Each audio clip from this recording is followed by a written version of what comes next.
अस्सलाम वालेकुम स्टूडेंट्स, आवाज आ रही है आप लोगों को मेरी? वालेकुम सलाम वालेकुम मैम। सलाम। यस मैम आ रही। आज बच्चों फार्माकोलॉजी का लेक्चर 11 नहीं बनता, सॉरी यहाँ पे रॉन्ग लिखा हुआ है। लेक्चर ये आप लोगों को कौन सा बनेगा? आई गेस 8 बनता है। Yes 8 ma'am. में। Yes ma'am. हाँ जी, अच्छा पहली बात तो ये कि नेक्स्ट लेक्चर में आप लोगों का क्विज होगा, ठीक है, जो कि आज वाला लेक्चर और जो इससे पिछला लेक्चर था एंटीबायोटिक्स वाला, सिर्फ इन 2 लेक्चर्स का क्विज होगा, ठीक है। यानी लेक्चर 7 एंड लेक्चर 8 सिर्फ क्विज में इंक्लूडेड होंगे। नेक्स्ट टाइम फ्राइडे को 28 मई को लेक्चर टाइम पे ही आप लोगों का क्विज होगा, ठीक है। Okay ma'am. मैम किसी का रीजन हो कि वो ना दे सके तो फिर? बेटा लेक्चर के टाइम पे तो फिर ये कोई आपके पास वो नहीं है, या तो आपने एप्लीकेशन दी हो कि आप नहीं होंगी अवेलेबल उस टाइम पे। Okay ma'am. आज का लेक्चर स्टार्ट करते हैं। एंटीबायोटिक्स हमने स्टार्ट की थी, कितनी कितनी तरह की होती हैं। सेल वॉल इनहिबिटर्स होते हैं, protein synthesis inhibitors, nucleic acid synthesis inhibitors and so on and so forth. यहाँ पे हम देख रहे हैं कि आज हम सिर्फ देखेंगे सेल वॉल इनहिबिटर्स जो हैं। उसमें सबसे पहले हमारे पास आती हैं पेनिसिलिन। पेनिसिलिन क्या है? सेल वॉल सिंथेसिस इनहिबिटर्स हैं। पहले हम एक चार्ट देखते हैं। हाँ जी, यहाँ पे आ रही है हमारे पास जो एजेंट्स हैं हमारे जो सेल वॉल को अफेक्ट कर रहे हैं, सेल वॉल इनहिबिटर्स हैं। उसमें आते हैं हमारे पास बीटा लैक्टम एंटीबायोटिक्स और बेटा ये मूव कर रही है स्लाइड्स आपके पास? No ma'am. No ma'am. मैं दोबारा शेयर करके देखती हूँ।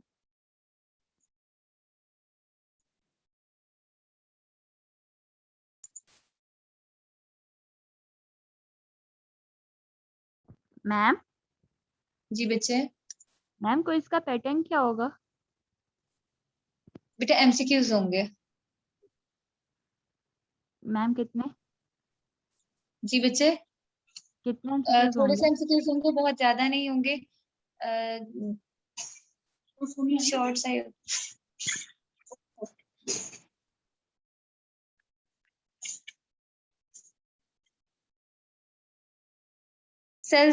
सेल वॉल सिंथेसिस इनहिबिटर्स की बात करेंगे हम। अच्छा अब ये स्लाइड चेंज हो रही है आपके पास या नहीं?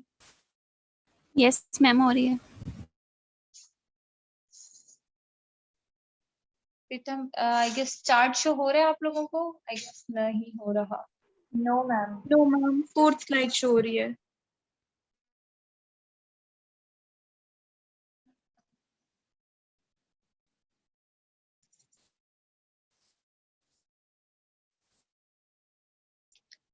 ओके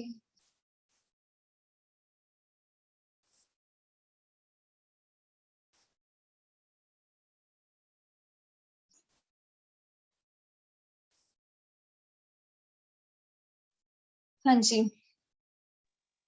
हम देख रहे हैं कि जो हम देख रहे हैं वो एजेंट्स जो सेल वॉल को इफेक्ट कर रहे हैं। उसमें हमारे पास क्या क्या आ जाते हैं? बीटा लैक्टम एंटीबायोटिक्स आती हैं और उसके अलावा अदर एंटीबायोटिक्स आती हैं। जो बीटा लैक्टम एंटीबायोटिक्स हैं उसमें पेनिसिलिन, सेफलोस्पोरिन, कार्बापेनेम्स एंड मोनोबेक्टेम्स आती हैं। ये 4 क्लासेस हैं जिनकी फिर आगे से डिवीजन है और उनमें क्या क्या चीजें आती हैं वो है। जो अदर है उसमें बेसिट्रेसिन, वेनकोमाइसिन और डेप्टोमाइसिन आती हैं। ये हमारे पास आ गई वो जो सेल वॉल पे असर कर रही है। बीटा लैक्टम क्या चीज है? बीटा लैक्टम एक रिंग है जो ये बना हुआ है, जिसे हम बीटा लैक्टम रिंग कहते हैं, जो प्रेजेंट होता है। और इन सब ये जो हमारे पास ड्रग्स हैं सारी, उनमें ये रिंग प्रेजेंट होता है, ठीक है, बीटा लैक्टम एंटीबायोटिक्स में। और होता क्या है कि इनमें डिफरेंस कहाँ पे आता है? ये जो आर यूनिट है, आर ग्रुप लगा हुआ है, अटैच हुआ है इनके साथ, यहाँ पे इसमें डिफरेंस आता है। अदर एंटीबायोटिक्स जो है उनमें बीटा लैक्टम ग्रुप नहीं होता। बीटा लैक्टामेज इनहिबिटर्स क्या है? ये लैक्टम ग्रुप है। लैक्टामेज क्या चीज हो जाएगी? जो भी इनके अगेंस्ट काम करेगी, ठीक है, उसे हम कहेंगे लैक्टामेज। बैक्टीरिया जो है वो एंजाइम्स बना लेते हैं जिनको हम कहते हैं लैक्टामेजेस। वो इन एंटीबायोटिक्स पे एक्ट करके इन्हें डिस्ट्रॉय कर देते हैं। तो जो लैक्टामेज एंजाइम को इनहिबिट कर दे उसके, तो उस एंजाइम के अगेंस्ट भी हमने एक ड्रग बनाई है जिसका नाम है क्लेवोलेनिक एसिड, सेल्बेक्टाइम या टाइजोबेक्टाइम। ये क्या करते हैं कि उन लैक्टामेजेस को खत्म कर देते हैं जो कि इन बीटा लैक्टाम के अगेंस्ट बन चुके हुए होते हैं। ठीक है, समझ आई ये बात? वो है हमारे पास बीटा लैक्टामेज इनहिबिटर्स। ठीक है, Excuse me, ma'am. पेनिसिलिन। जी बच्चे। मैम बीटा लैक्टम जो है वो एक एंटीबायोटिक बैक्टीरिया पे एक्ट करेगी, जब वो बैक्टीरिया पे एक्ट करेगी तो बैक्टीरिया उसके खिलाफ लैक्टामेज एंजाइम बनाएगा, उसके ऊपर भी इनहिबिटर्स एक्ट करेंगे, ऐसे ही है ना? बेटा ऐसा है कि देखो, हाँ जी, बैक्टीरिया पे बीटा लैक्टम एंटीबायोटिक ने बैक्टीरिया पे एक्ट किया, बैक्टीरिया को डिस्ट्रॉय कर दिया, लेकिन with the passage of time bacteria ने अपने अंदर रेजिस्टेंस डेवलप कर ली और लैक्टामेज बनाने लगा। अब जब वो लैक्टामेज बनाने लगा तो जब बीटा लैक्टम आई एंटीबायोटिक, तो वो उस एंटीबायोटिक को डिस्ट्रॉय कर देगा, बजाय ये कि वो एंटीबायोटिक बैक्टीरिया को डिस्ट्रॉय करती। ठीक है, समझ आई बात की? Yes ma'am. तो अब क्या हुआ कि हमने एक नई मेडिसिन बनाई जो कि लैक्टामेज इनहिबिटर्स हैं, जो कि उस एंजाइम को ही खत्म कर देंगे ताकि हमारी वो जो एंटीबायोटिक हम पहले दे रहे हैं बीटा लैक्टम वाली, वो डिस्ट्रॉय ना हो। Okay ma'am, thank you. Cell wall synthesis inhibitors हैं। ये क्या है? एंटी माइक्रोबियल ड्रग्स है जो कि इंटरफेयर करती हैं with the synthesis of bacterial cell wall, जो कि मैमेलियन सेल में नहीं होता बल्कि सिर्फ प्लांट सेल में या बैक्टीरियाज में प्रेजेंट होता है। ये सेल वॉल किस चीज की बनी हुई होती है? पेप्टिडोग्लाइकेन की, जिसमें ग्लाइकेन यूनिट्स होते हैं और बीच में इनके पेप्टाइड क्रॉस लिंक्स होते हैं। जो सेल वॉल पे जो भी हमें एंटीबायोटिक जो रिक्वायर्ड है जो कि सेल वॉल पे एक्ट करे, उसे चाहिए कि वो उसको प्रोलिफरेट कर सके, माइक्रो ऑर्गेनिज्म के अंदर जा सके। पेनिसिलिन की बात स्टार्ट करते हैं। मोस्ट वाइडली इफेक्टिव एंटीबायोटिक्स हैं, लीस्ट टॉक्सिक ड्रग्स हैं, इंक्रीज इनके ज्यादा यूज की वजह से इनकी रेजिस्टेंस बहुत ज्यादा इंक्रीज हो गई हुई है। मेंबर्स जो हैं इस फैमिली के, उनमें डिफरेंस कहाँ से आता है? जो आर ग्रुप था जो मैंने अभी आप लोगों को दिखाया था लैक्टम रिंग के साथ, वहां पे आर सब यूनिट चेंज हो जाता है, जिसकी वजह से इसके बाकी सब यूनिट्स डिफरेंट हो जाते हैं। इससे क्या होता है? नेचर जो है साइड चेन की, वो जो डिफरेंट नेचर हो जाती है साइड चेन की, वो क्या क्या चीजें इफेक्ट करती है? उसके एंटीमाइक्रोबियल स्पेक्ट्रम को, उसके स्टेबिलिटी जो स्टमक एसिड के अगेंस्ट है उसकी, और उसकी ससेप्टेबिलिटी जो बैक्टीरियल डिग्रेडेटिव एंजाइम्स यानी कि लैक्टामेजेस बनते हैं उसके अगेंस्ट हो जाती है। ठीक है, ये हमारे पास बीटा लैक्टम रिंग है और ये आर सब यूनिट है जिसमें डिफरेंस आएगा, और वो जो है उसकी वजह से हमने कहा है कि स्पेक्ट्रम डिफरेंट हो सकता है, उसकी रेजिस्टेंस में डिफरेंट आ सकता है, और उसकी स्टेबिलिटी स्टमक एसिड्स के लिए है उसमें डिफरेंस आ जाता है। मैकेनिज्म ऑफ एक्शन, किस तरीके से पेनिसिलिन एक्ट करेंगी? पेनिसिलिन क्या करती हैं? जो बैक्टीरियल सेल वॉल की सिंथेसिस है उसका लास्ट स्टेप होता है कि जो पेप्टाइड जो हमने पढ़ा कि पेप्टाइड बॉन्ड्स हैं उनके दरमियान क्रॉस लिंकिंग होती है, तो ट्रांसपेप्टाइडेशन यानी उन पेप्टाइड्स के दरमियान की जो क्रॉस लिंकिंग है उसको वो स्टॉप कर देगी। ठीक है, और जो लेस स्टेबल मेम्ब्रेन है वो आ जाएगी हमारे पास। उससे क्या होगा कि जब सेल वॉल ही खत्म हो गई है तो वहां पे सेल लाइसिस हो जाएगी, दो रीजंस की वजह से, या तो ऑस्मोटिक प्रेशर की वजह से या फिर ऑटोलाइसिस डेवलप हो जाएंगी जिसकी वजह से वो सेल अपने आप को खुद ही डिस्ट्रॉय कर लेगा।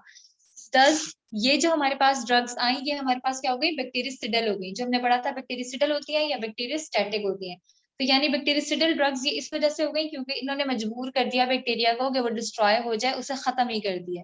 ठीक है, सेल डेथ हो जाएगी, एंटीबायोटिक के साइज पे, चार्ज पे और उसकी हाइड्रोफोबिसिटी पे डिपेंड करता है। पेनिसिलिन जो हैं वो रैपिडली ग्रोइंग ऑर्गेनिजम्स के अगेंस्ट इफेक्टिव हैं जो कि सिंथेसाइज करते हैं पेप्टिडोग्लाइकेन सेल वॉल। ठीक है, उनके अगेंस्ट ये इफेक्टिव है। किसके लिए इफेक्टिव नहीं है? जिनमें क्या जिनमें ये स्ट्रक्चर ना हो यानी सेल वॉल ना हो। माइकोबैक्टीरिया में नहीं है, प्रोटोजोआ में नहीं है, फंजाई में और वायरसेस में पेनिसिलिन का कोई इफेक्ट नहीं है। होता क्या है कि हमारे पास मैकेनिज्म ऑफ एक्शन किस तरीके से जाके ये एक्ट कर रही हैं? पेनिसिलिन बाइंडिंग प्रोटीन्स प्रेजेंट होती हैं बैक्टीरिया के अंदर, उसके साइटोप्लाज्म में। ठीक है, वहां पे क्या होगा कि जब इन्होंने सेल वॉल को क्रॉस कर लिया, उसकी लिंकेज उसकी क्रॉस लिंकिंग डिस्ट्रॉय कर दी, पहली चीज तो ये हो गई। दूसरी चीज, अंदर गए हैं उसके साइटोप्लाज्म में पेनिसिलिन बाइंडिंग प्रोटीन्स प्रेजेंट है, वो क्या करेंगे? वहां जाके पेनिसिलिन वहां अटैच हो गई है। और यही पेनिसिलिन बाइंडिंग प्रोटीन जो है वो ही इसके सेल वॉल की सिंथेसिस में और उसको मेंटेन रखने में, उसकी इंटेग्रिटी को मेंटेन रखने में हेल्पफुल होती हैं। अब पेनिसिलिन ने अंदर जाके पेनिसिलिन बाइंडिंग प्रोटीन के साथ अटैच हुई है और वहां जाके उसको डिस्ट्रॉय कर लिया। जो मॉर्फोलॉजिकल चेंजेस आएंगे उससे क्या होगा कि बैक्टीरिया वहां पे डिस्ट्रॉय हो जाएगा, टूट जाएगा, डेड हो जाएगा। और हर बैक्टीरिया में डिफरेंस होते हैं नंबर जो पेनिसिलिन बाइंडिंग प्रोटीन्स है उसका। नेक्स्ट चीज क्या आएगी, इनहिबिशन हो जाएगी ट्रांसपेप्टाइडेज की। ट्रांसपेप्टाइडेज क्या चीज है, जो कि ट्रांस का मतलब है एक तरफ से दूसरी तरफ, पेप्टाइड पेप्टाइड बॉन्ड में, यानी कि एक पेप्टाइड से दूसरे पेप्टाइड में जो क्रॉस लिंकिंग हो रही थी उसको इसने डिस्ट्रॉय कर दिया, इनहिबिट कर दिया। तो ये पेनिसिलिन बाइंडिंग प्रोटीन्स जो है वो कैटेलाइज करेंगी, यानी खत्म कर देंगी फॉर्मेशन ऑफ क्रॉस लिंकिंग को, जो कि पेप्टिडोग्लाइकन चेन्स के दरमियान में हो रहा है। दस penicillins inhibit this ट्रांसपेप्टाइडेज catalysed reaction. उससे क्या होगा, फॉर्मेशन ऑफ क्रॉस लिंकिंग जो सेल वॉल की इंटेग्रिटी के लिए है वो खत्म हो जाएगी। ठीक है, यानी कि सेल वॉल की इंटेग्रिटी लॉस हो जाएगी और वो डिस्ट्रॉय होने में उसको हेल्प करेंगी। नेक्स्ट चीज आ गई हमारे पास प्रोडक्शन ऑफ ऑटोलाइसिन्स। ऑटोलाइसिन्स में क्या होगा, ये बैक्टीरिया जिसमें पर्टिकुलरली ग्राम पॉजिटिव कोकाई आते हैं वो डिग्रेडेटिव एंजाइम्स बनाएंगे जिन्हें ऑटोलाइसिन्स कहते हैं, जो कि फिर क्या करेंगे, उसकी बैक्टीरियल सेल वॉल की नॉर्मल रिमॉडलिंग के लिए रिक्वायर्ड होते हैं, उसको डिस्ट्रॉय कर देंगे। पेनिसिलिन की प्रेजेंस में क्या होगा कि ये जो डिग्रेडेटिव एक्शन है ऑटोलाइसिन्स का वो प्रोसीड कर जाएगा और सेल वॉल की सिंथेसिस नहीं होगी। नेक्स्ट चीज हमारे पास आ गई कि हुआ क्या, एंटीबैक्टीरियल इफेक्ट किस तरीके से आया पेनिसिलिन का, दोनों तरह से सेल वॉल सिंथेसिस की भी इनहिबिशन हो गई और जो एग्जिस्टिंग सेल वॉल थी उसको भी ऑटोलाइसिन्स प्रोड्यूस करके डिस्ट्रॉय कर दिया। स्पेक्ट्रम है पेनिसिलिन का, जो एंटीबैक्टीरियल स्पेक्ट्रम है पेनिसिलिन का वो डिपेंड करता है कि वो क्रॉस कर ले उसकी सेल वॉल को और रीच कर जाए पेनिसिलिन बाइंडिंग प्रोटीन्स तक। ग्राम पॉजिटिव ऑर्गेनिजम्स में सेल वॉल होती है और वो इजीली पेनिसिलिन उसको क्रॉस कर जाती है, जबकि ग्राम नेगेटिव हमारे पास दो टाइप्स के हैं।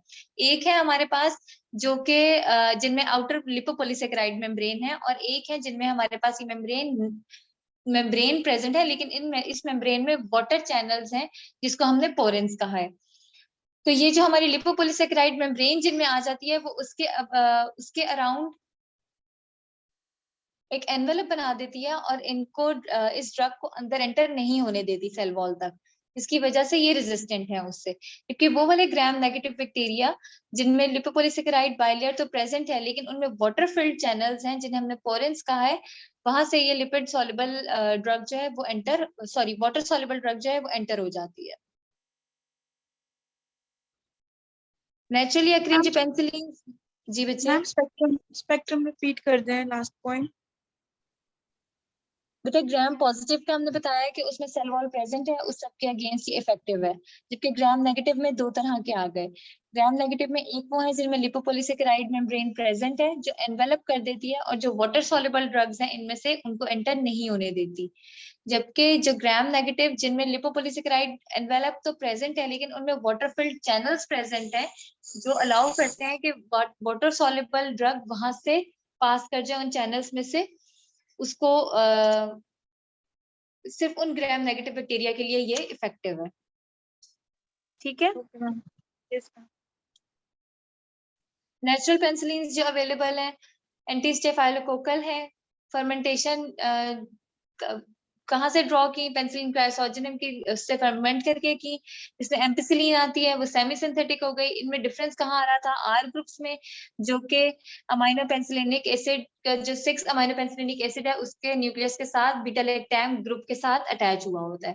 पेनिसिलिन जी है जिसे बेंजाइल पेनिसिलिन भी कहते हैं, वो मोस्ट कॉमनली यूज होती है, कॉर्नरस्टोन है फॉर ग्राम पॉजिटिव और ग्राम नेगेटिव कोकाई के लिए, ग्राम पॉजिटिव बेसिलाई के लिए और स्पाइरोकीट्स के लिए। लेकिन पेनिसिलिन जी जो है वो ससेप्टेबल है to the inactivation by beta lactamases जो कि पेनिसिलिनेजेस थे। पेनिसिलिन वी का भी स्पेक्ट्रम पेनिसिलिन जी के सिमिलर है। एंटी स्टेफिलोकोकल पेनिसिलिन्स है, उनमें कौन कौन सी आ जाती हैं, मेथिसिलिन, नेफ्सिलिन, ऑक्सासिलिन, डाइक्लोक्सासिलिन और पेनिसिलिनेज रेजिस्टेंट पेनिसिलिन्स। इनका यूज उसमें है जहाँ पे नोजोकोमियल इन्फेक्शन वो होता है जो हॉस्पिटल एक्वायर्ड होता है। हॉस्पिटल में लॉन्ग स्टे की वजह से बहुत देर से कोई एडमिट हो हॉस्पिटल में, उनमें जो इन्फेक्शन हो जाते हैं, या हॉस्पिटल में इर्द गिर्द एनवायरनमेंट की वजह से जो एक्वायर्ड होते हैं उन्हें नोजोकोमियल इन्फेक्शन कहते हैं। उनमें ये इफेक्टिव है। उसके अलावा मेथिसिलीन रेजिस्टेंट स्टेफ ऑरियस के जो स्ट्रेन्स हैं MRS से, वो सिर्फ वेनकोमाइसिन से ट्रीट होते हैं, उनमें ये इफेक्टिव नहीं है।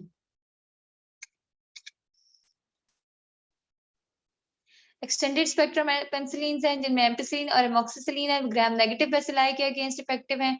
एम्पिसिलिन ड्रग ऑफ चॉइस है for gram positive bacillus Listeria मोनोसाइटोजेंस। इसके अलावा रेस्पिरेटरी इन्फेक्शंस में, और ये प्रोफाइलेक्टिकली भी देते हैं उन पेशेंट्स में जिनमें हार्ट सर्जरी ऑलरेडी हुई भी हो और उनमें डेंटल एक्सट्रैक्शन या कोई डेंटल प्रोसीजर करना हो।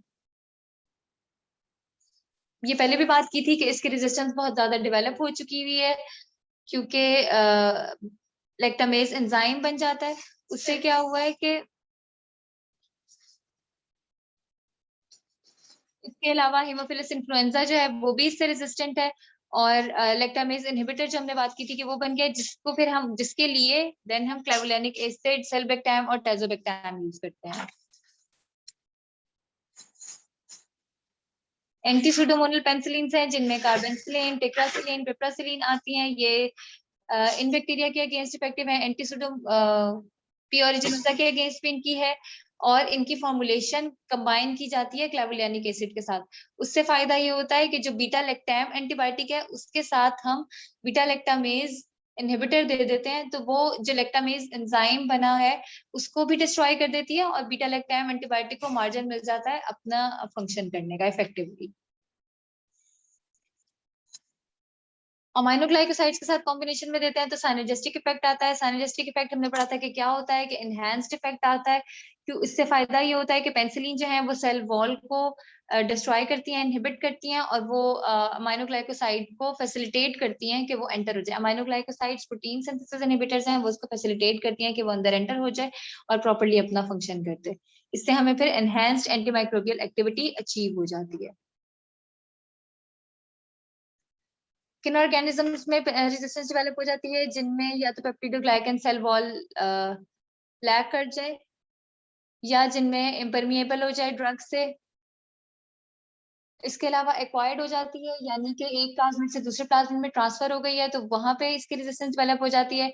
इन ऐसे ऑर्गेनिजम्स की मल्टीप्लिकेशन होगी तो फिर वो इंक्रीज रेजिस्टेंस बॉडी में डेवलप हो जाती है। लैक्टामेज एक्टिविटी क्या है? ये हमने पहले बात की कि लैक्टामेज एंजाइम होता है जो बीटा लैक्टैम रिंग को तोड़ देता है, इसकी वजह से ड्रग की बैक्टीरियासिडल एक्टिविटी लॉस हो गई है। मेजर कॉज है रेजिस्टेंस का पेनिसिलिन की, और एक इंक्रीजिंग प्रॉब्लम है। लैक्टामेजेस जो है वो कॉन्स्टिट्यूटिव भी हो सकते हैं या फिर वो एक्वायर्ड हो सकते हैं, यानी कि या तो उन्होंने खुद कंस्ट्रक्ट किए हो या फिर वो प्लाज्मिड से ट्रांसफर करके एक बैक्टीरिया से दूसरे बैक्टीरिया में आए हैं। होगा क्या? परमिएबिलिटी ऑफ ड्रग जो है वो लॉस हो जाएगी, पेनिट्रेशन ही नहीं होगी एंटीबायोटिक की, सेल से अंदर ही नहीं जाएगा तो पेनिसिलिन बाइंडिंग प्रोटीन्स के साथ अटैच ही नहीं होगा, या फिर इफ्लक्स पंप होगा जो कि रिड्यूस कर देगा इंट्रासेलुलर ड्रग की अमाउंट को। ऑल्टर्ड पीपीपीज हैं, इनमें यही होगा कि वो ऑल्टर हो गए हैं और उनकी एफिनिटी जो लैक्टैम एंटीबायोटिक्स के लिए पहले थी वो लॉस हो गई है, और उसको रिजल्ट्स नहीं आएंगे उस ड्रग से जो हमें ऑलरेडी अचीव हो रहे थे। एडमिनिस्ट्रेशन इसकी क्या है कि ये स्टेबल है गैस्ट्रिक एसिड से, इस तरह से इनका रूट्स ऑफ एडमिनिस्ट्रेशन जो है वो ज्यादातर ओरल है। जो आईवी और आईएम है उसमें टेट्रासिलिन, कार्बेंसिलिन, पिप्रासिलिन, और कॉम्बिनेशन जो है एम्पिसिलिन, सेल्बेक्टैम, क्लेवुलानिक एसिड और टेट्रासिलिन का, पिप्रासिलिन और टेजोबेक्टैम का, ये सब आईवी और आईएम दे रहे हैं। पेनिसिलिन वी, एमोक्सिसिलिन, इन दोनों को जब कंबाइन करेंगे एमोक्सिसिलिन और क्लेवुलानिक एसिड को यूटीआई के लिए देते हैं। ये ओरल और एज वेल एज आईवी और आईएम दोनों से इफेक्टिव है। एडमिनिस्ट्रेशन के किस तरीके से करेंगे? 30 to 60 मिनट बिफोर मील देंगे, या फिर 2 to 3 आवर्स आफ्टर मील देंगे, और जो सारी पेनिसिलिन हैं वो इनफेक्टिव हैं बाय द फूड, वो उनको डिस्ट्रॉय नहीं करेगा। डिस्ट्रीब्यूशन इनकी थ्रू आउट बॉडी होती है, प्लेसेंटा को भी ये क्रॉस कर जाते हैं, लेकिन ये टेराटोजेनिक नहीं है। CSF में ये है कि ब्लड ब्रेन बैरियर को ये क्रॉस कर लेते हैं सिर्फ उस केस में जब इन्फेक्शन प्रेजेंट हो, इसलिए हम इन्हें मेनिंजाइटिस के केस में इनकी सफिशिएंट नहीं है इस केस में, लेकिन जो हमारे पास सेफलोस्पोरिन्स आएंगी वो इन्फेक्शन के केस में सिर्फ तब कर सकते हैं ब्लड ब्रेन बैरियर को क्रॉस जब इन्फेक्शन प्रेजेंट हो।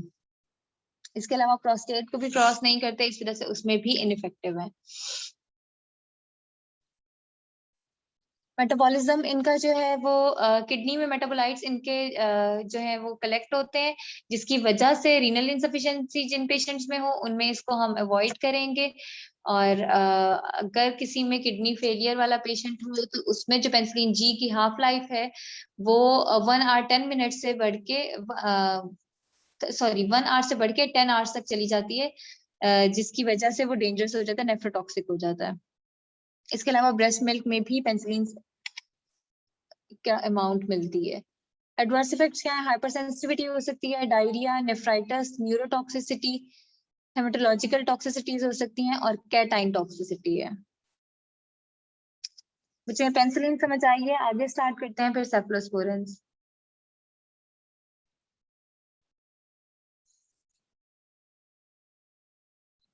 जी बच्चों समझ आई है? यस मैम आपको।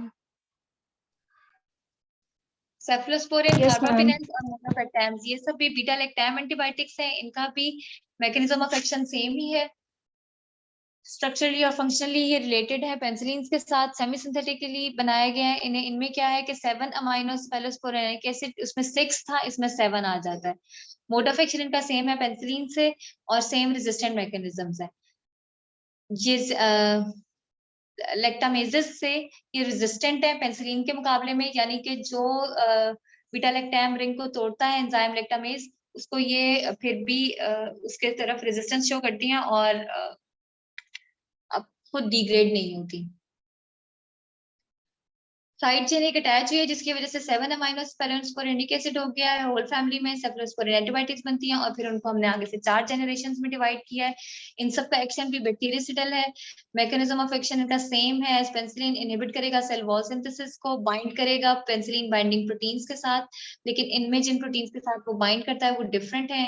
Penicillin binding protein 1 and penicillin binding protein 3 नाम है जिनका, जिसकी वजह से डिफरेंस आता है इनके स्पेक्ट्रम में, पोटेंसी में और इनकी लैक ऑफ रेजिस्टेंस में।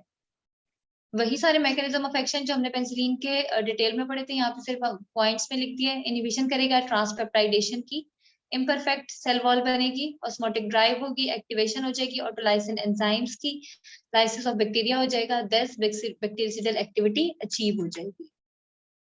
एंटीबैक्टीरियल स्पेक्ट्रम क्या है? इनको हमने 4 क्लासेस में डिवाइड कर दिया, first generation, second generation, third generation and fourth generation, जो डिपेंड करता है उनकी ससेप्टिबिलिटी पैटर्न्स पे और उनकी रेजिस्टेंस जो लैक्टामेजेस से है उसके अकॉर्डिंगली।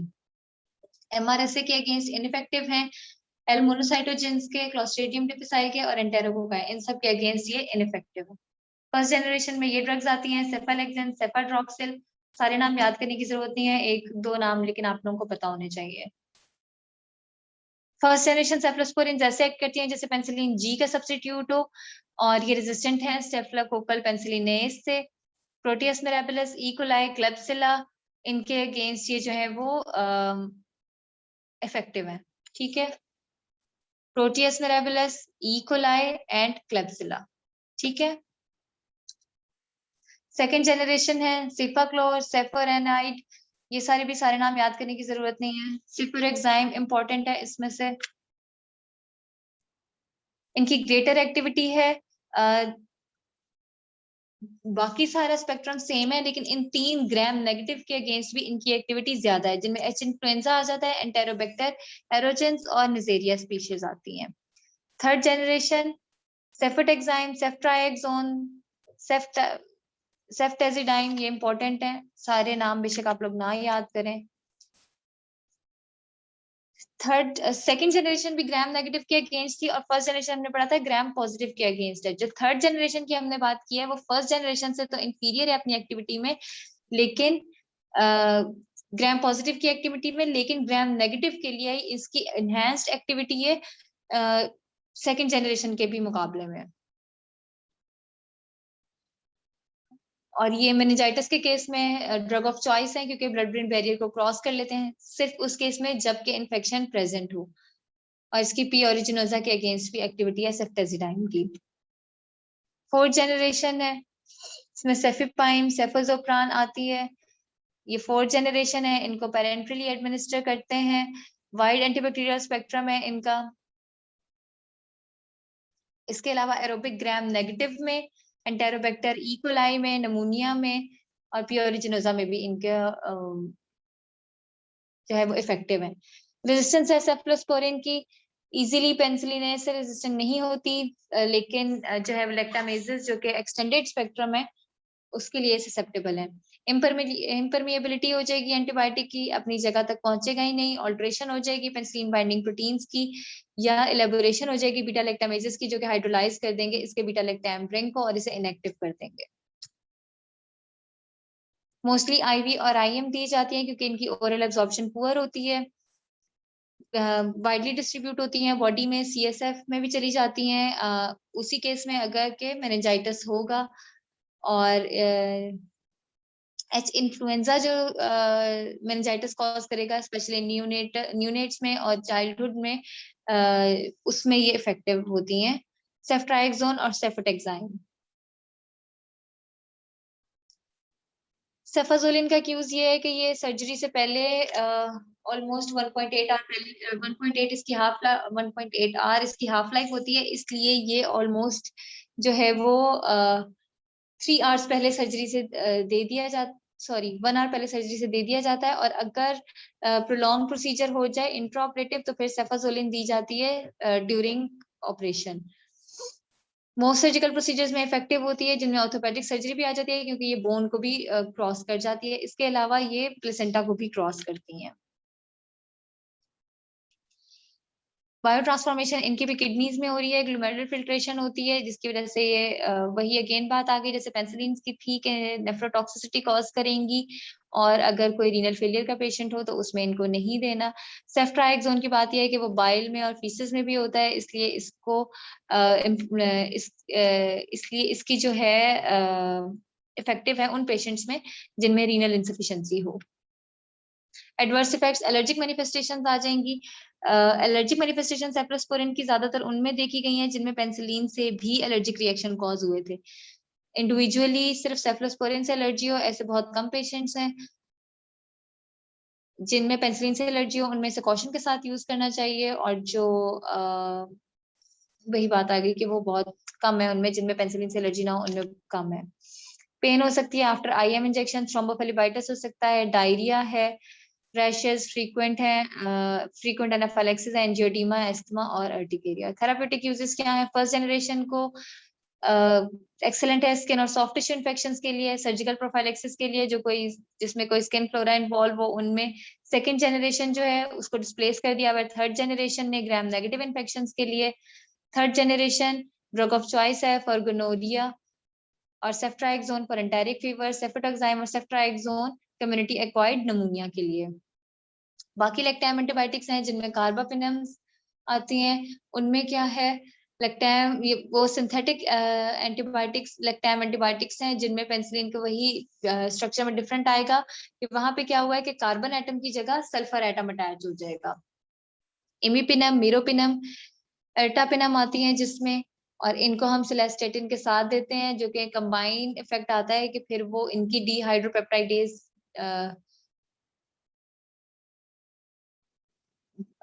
इनको जो है वो डिग्रेड नहीं होते उन एंजाइम से। एंटीबैक्टीरियल स्पेक्ट्रम क्या है इनका?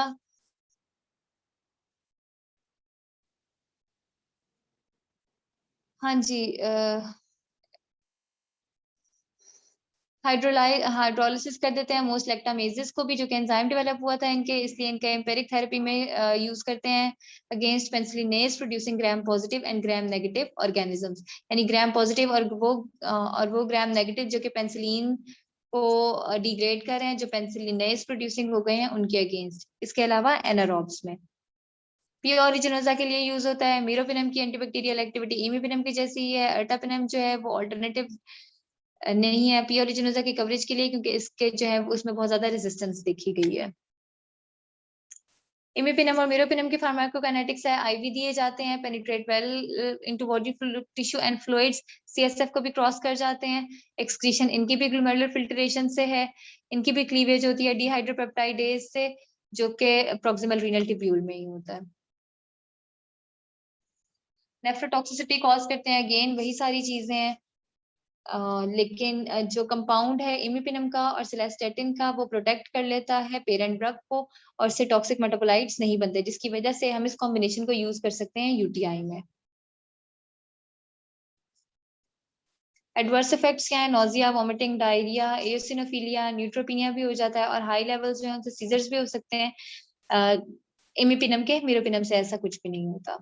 मोनोबैक्टेम्स हैं, ये भी बीटा लैक्टैम कंपाउंड्स हैं, ये एरोबिक ग्राम नेगेटिव बैक्टीरिया के अगेंस्ट काम करते हैं, और कमर्शियली अवेलेबल मोनोबैक्टेम एंटीबायोटिक जो है वो सिर्फ एस्ट्रियोनैम है। एडवर्स इफेक्ट्स जो है उसमें स्किन रैश और ओकेजनल एबनॉर्मल लिवर फंक्शन आ जाते हैं। लैक्टैम इनहिबिटर्स हैं जो हमने पढ़े थे, क्लेवुलानिक एसिड, सिल्बैक्टैम, टेज़ोबैक्टैम, इन्होंने क्या करना था, लैक्टैम रिंग को प्रोटेक्ट करना था कि लैक्टामेजेस उस पे एक्ट ना करें, बाइंड कर जाते हैं और इनएक्टिवेट कर देते हैं बीटा लैक्टामेजेस को, देयर बाय प्रोटेक्ट करते हैं एंटीबायोटिक को जो कि नॉर्मली सबस्ट्रेट थी इन एंजाइम्स का। इसलिए हम कॉम्बिनेशन बनाते हैं, जैसे हमने क्लेवुलानिक एसिड का कॉम्बिनेशन बनाया एमोक्सिसिलिन के साथ, इससे क्या होगा कि ये बीटा लैक्टैम एंटीबायोटिक है और ये बीटा लैक्टामेज इनहिबिटर्स है, तो वो एंजाइम जो इसके अगेंस्ट बना है उसको ये डिस्ट्रॉय कर देगा और इससे इसकी एक्टिविटी अचीव हो जाएगी। अगर अलग से देंगे क्लेवुलानिक एसिड तो उसकी अपनी कोई एंटीबैक्टीरियल एक्टिविटी नहीं है। मेनकोमाइसिन जो अदर्स थी, बीटा लैक्टैम इनमें रिंग नहीं होता, ये ट्राइसाइक्लिक ग्लाइकोपेप्टाइड होता है इसमें प्रेजेंट, और ये इफेक्टिव है उन केसेस में जिनमें multi drug resistant organisms develop हो चुके हों, जैसे कि एमआरएसए है और एंटेरोकोकाई है। बेसिट्रेसिन जो है मिक्सचर है पॉलीपेप्टाइड्स का जो कि इनहिबिट कर देते हैं बैक्टीरियल सेल वॉल सिंथेसिस को। इसके अलावा ये कि ग्राम पॉजिटिव के अगेंस्ट इसकी एक्टिविटी ज्यादा है। टॉपिकल एप्लीकेशन सिर्फ इसकी होती है क्योंकि इनमें नेफ्रोटॉक्सिसिटी कॉज कर सकते हैं। मोड ऑफ एक्शन क्या है कि इनहिबिट कर देती है बैक्टीरियल सेल वॉल सिंथेसिस को, फॉस्फोलिपिड्स को जो कि पेप्टिडोग्लाइकन की पॉलीमराइजेशन कर रहे हैं, वो डीएलआर जो कि पेप्टाइड बॉन्ड्स बन रहे थे उसको ब्रेक कर देती है। ट्रांसग्लाइकोसाइलेशन स्टेप खत्म कर देती है, जिसकी वजह से सेल वॉल की वीकनिंग हो जाती है और डैमेज हो जाती है अंडरलाइंग सेल मेम्ब्रेन भी। एंटीबैक्टीरियल स्पेक्ट्रम क्या है इसका? इफेक्टिव है against gram positive organisms, life saving treatment है एमआरएसए के केस में, जो कि मेथिसिलिन रेजिस्टेंट स्टेफिलोकोकस एपिडर्मिस है और स्टेफ ऑरियस, इन दोनों के against, as well as enterococcal infections. Side effects इसके ये हैं कि अगर आईवी या एज इन्फ्यूजन देंगे तो वो टिश्यू नेक्रोसिस या फ्लेबाइटिस भी कॉज कर देती है। रेडमैन सिंड्रोम हो जाता है, जो कि इडियोसिंक्रेटिक रिएक्शन है, हिस्टामिन रिलीज की वजह से होता है, यानी कि बिल्कुल रेड फेस हो जाता है। नेफ्रोटॉक्सिसिटी कॉज करते हैं ब्लड डिसऑर्डर जिसमें न्यूट्रोपीनिया, डेफनेस आती है जो कि रिवर्सिबल होती है, ड्रग को स्टॉप करेंगे तो वो भी रिवर्स हो जाएगी। और इसके अलावा रीनल इम्पेयरमेंट के केसेस में ये जो है वो इसके मेटाबोलाइट्स एक्यूमुलेट हो जाते हैं।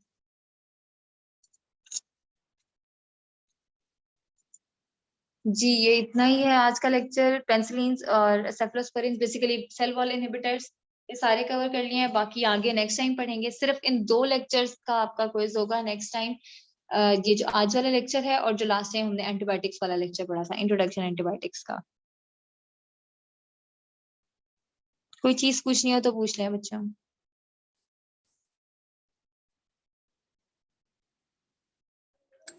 मैम टाइमिंग्स जी बच्चे, टाइमिंग्स क्विज की लेक्चर टाइम पे ही होगा 3:30। Okay ma'am.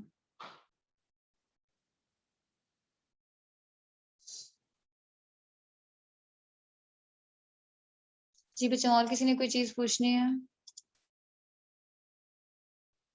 No ma'am. Ma'am questions बता दें, सिनेरियो बेस्ड आएंगे या एमसीक्यूज होंगे? बच्चे मिक्स आएंगे, ना सारे सिनेरियो बेस्ड होंगे ना सारे सिंपल होंगे, लेकिन इजी होगा, बहुत ज्यादा डिफिकल्ट नहीं होगा। आप लोगों की रिवीजन अच्छी हो जाएगी, आप लोगों को समझ आ जाएंगी और इजीली याद रहेंगी। मैम पैटर्न क्या वेटेज कितनी होगा होगी? क्विज का? एमसीक्यूज होंगे बेटा, एलएमएस बेस्ड होगा।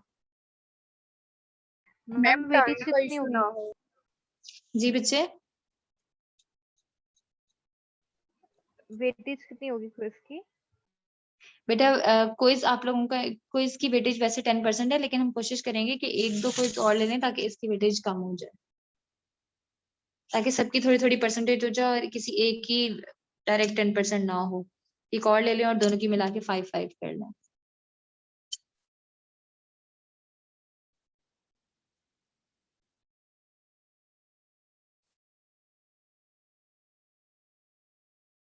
ठीक है बच्चों, कोई क्वेश्चन नहीं है तो आप लोग लीव कर सकते हैं। ओके।